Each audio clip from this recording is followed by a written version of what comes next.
Welcome back, everybody. Today, I want to talk to you about how I take reference photos that I have on my phone and turn them into watercolor paintings.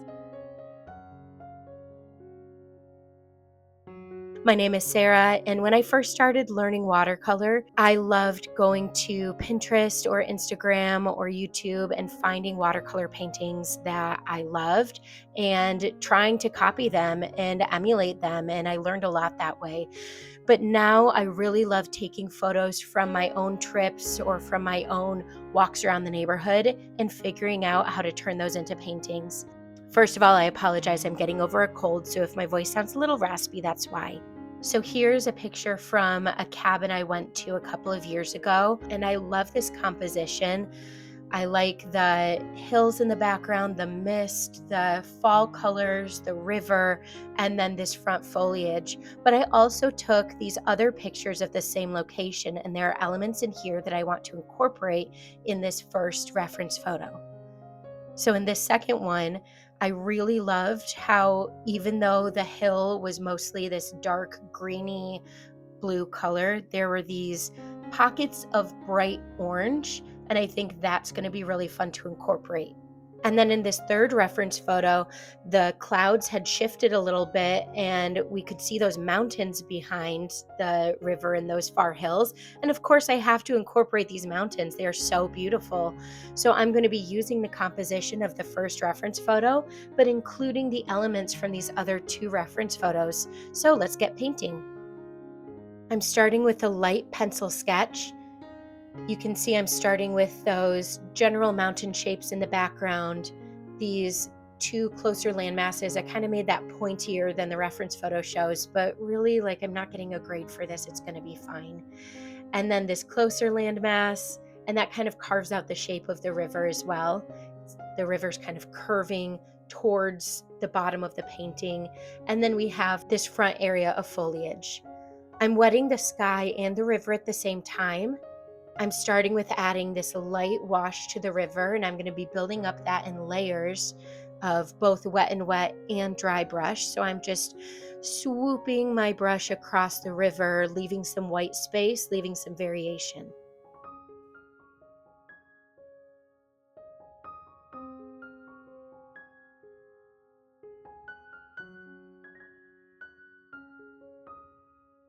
For the sky, I'm using that same gray color and swooping my brush back and forth to get these kind of misty, windy clouds.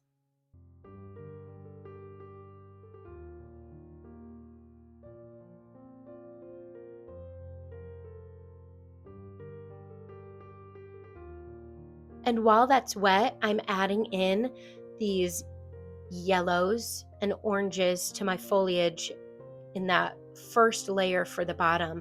Now, because the river is still wet, it is going to bleed a little bit, which is actually what I want because I don't want a hard edge between the river and this foliage. I want it to kind of poke up over the over top of the river, and so the watercolor is going to do some of that work for me, as you can see.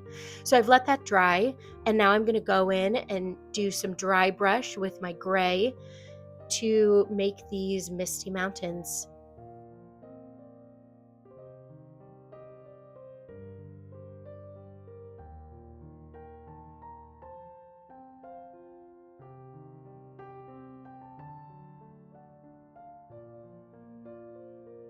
I'm doing dry brush at the top, and then at the bottom of these mountains, I'm going to use a wet brush to blend that water down.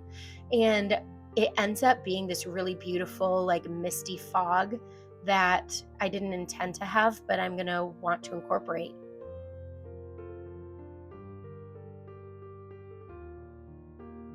This isn't quite dark enough from what I envisioned, so I'm going in with a little bit of darker dry brush just at the top.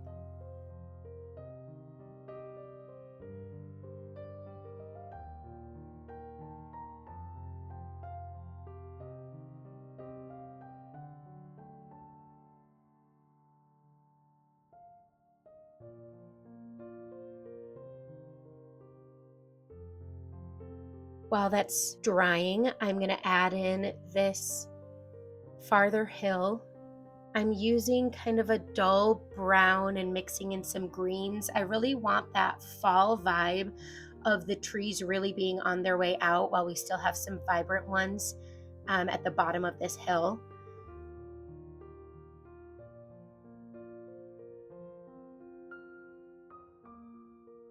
Now it is bleeding a little bit into that misty section. If it bothers you, you can just blot it with some paper towel and that'll take care of it. Oh, see, there you go.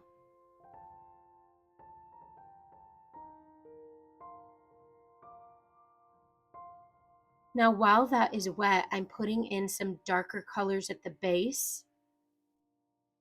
This is going to suggest some trees and I'm going to start building up some of those fall colors.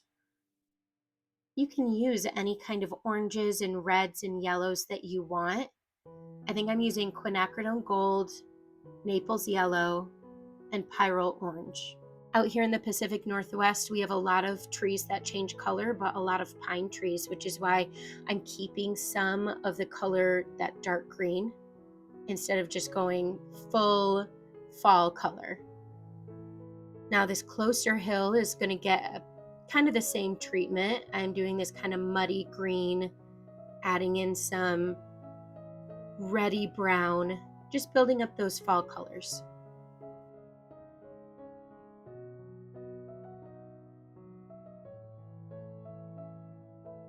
A big mop brush is a great one to use for filling in large patches of watercolor so that you're not fiddling with little brushes and you can fill in an area pretty quickly.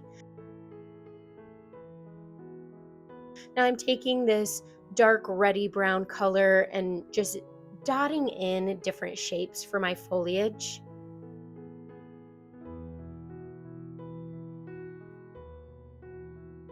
The whole idea with this painting is building up the layers. Now I'm putting in little dots of Naples yellow, just getting some variation of color. So I'm working on these three areas all at the same time. So I'm going back to that farther hill, dotting in some darker green, and then bringing that darker green to this middle hill.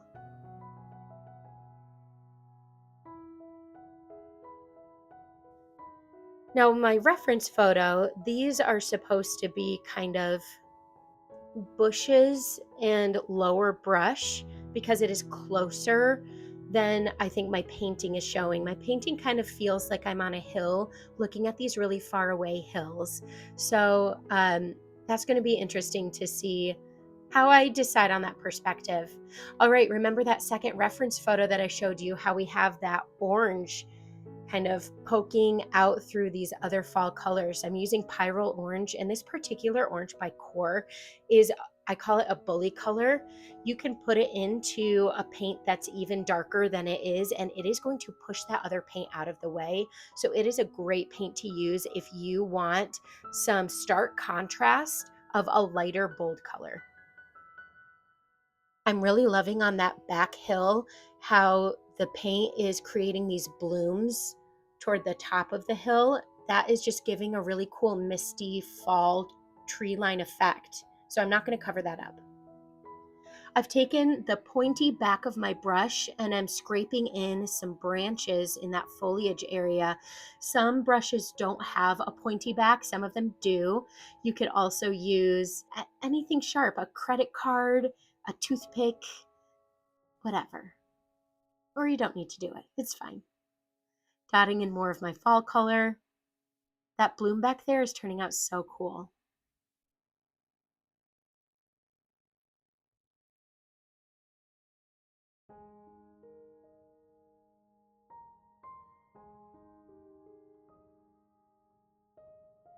All right, while I'm happy with those hills right now, I'm adding in some dry brush to my river.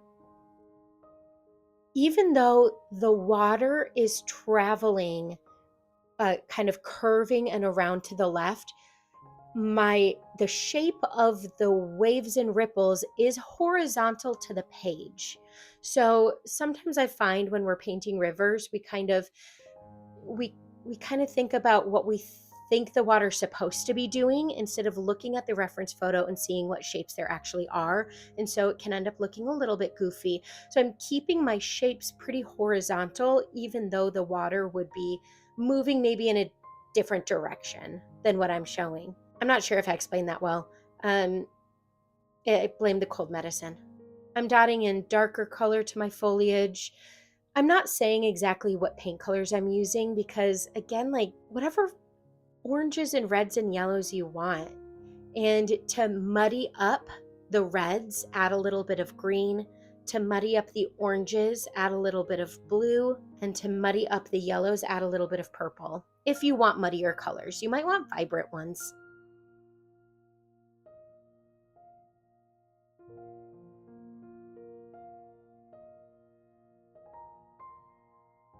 Oh, and this is the point in filming where my light died.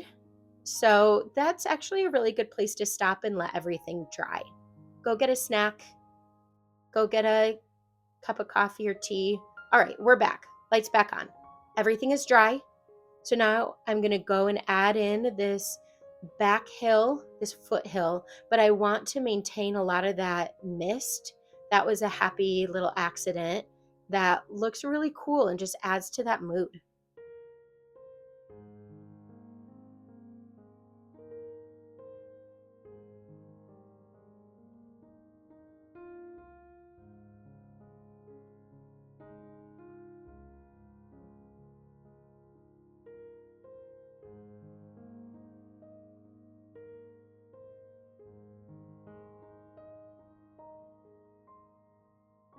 I'm flicking my brush upward now to suggest what I think ends up looking like trees, which makes that hill much bigger and much farther away than my reference photo. But maybe it's just little ground brush or something. I'm not really sure. Anyway, I'm flicking it upward with this kind of darker green. Did I just cover up all the beautiful fall color I added? Yeah, a little. That's okay. This is a process. And I'm going to go in and do a little bit of lifting with a damp brush. I have a different fall painting tutorial all about adding kind of misty fog in between trees. So I'm happy with how this looked. Yeah, those definitely ended up being trees, which makes my final touches here not make much sense, but I'll get to that. On this farther back hill, look at that bloom, that kind of like tendrils pushing upwards. That is so beautiful. I am also adding in some darker pine trees around these orange spots. I don't want to cover up those orange spots. I want these pine trees to be kind of interspersed with the other trees that are changing color. Deciduous. Deciduous. Maybe. I still haven't looked it up.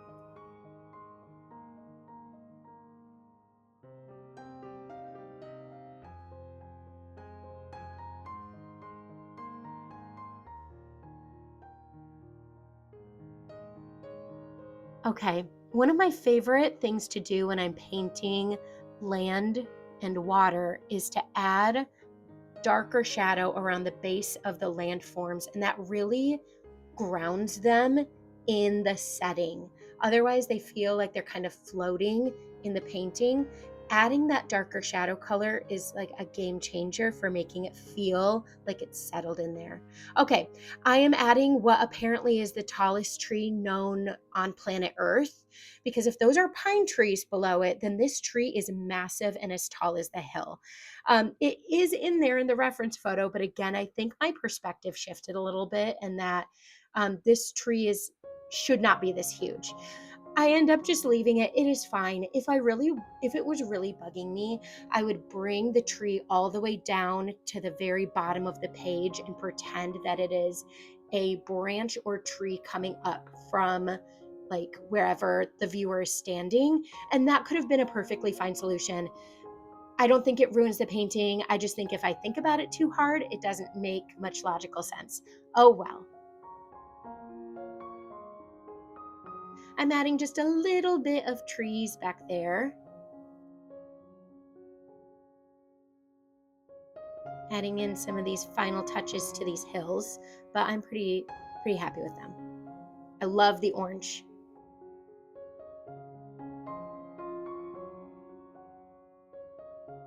Adding a little bit more shadow to where my land meets my river, adding a little bit more dark dry brush onto my river as well, but you can see I'm maintaining some of those white spots. I'm not covering the whole thing up. Notice that no matter what I'm putting in, I'm still keeping my shapes pretty much horizontal on the page. Now I'm adding my final darkest foliage details to this bottom section, darker red. I'm not covering up all of my scrapes and branches that I put there, but this is wrapping up to be a nice painting.